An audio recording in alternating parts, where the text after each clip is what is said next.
అందరికీ నమస్కారం. నా పేరు గిరిరాజు. ఇప్పుడు మీరు చూస్తున్నది పెనుగొండ రేంజ్లో ఉన్న వీరాపురంలో ఉన్నాం మనము.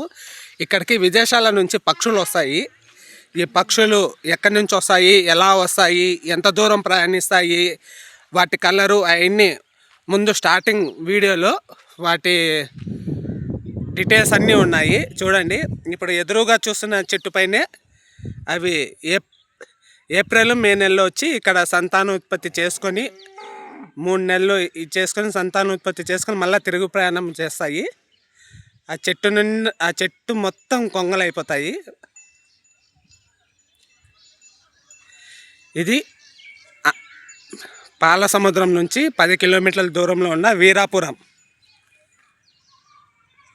ఇక్కడికి వచ్చి విదేశాల నైజీరియా, అల్జీరియా నుంచి ప్రయాణం చేసుకుంటూ 6000 కిలోమీటర్లు ప్రయాణం చేసుకుంటూ సముద్ర తీరాన ఇక్కడికి వచ్చి సంతానోత్పత్తి చేసుకొని మళ్ళీ తిరుగు ప్రయాణం చేస్తాయి. ఇవి ఎక్కువగా నేపాలు, చైనా, శ్రీలంక, బంగ్లాదేశ్ దేశాల్లో ఈ పక్షులు ఎక్కువగా కనిపిస్తాయి.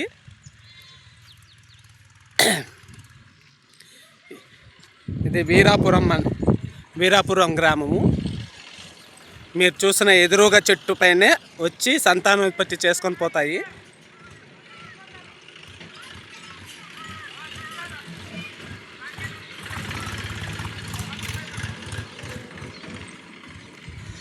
ఆ ఎదురుగా కనిపించే చెట్టు పైనే ఎక్కువగా పక్షులు వాళ్తాయి.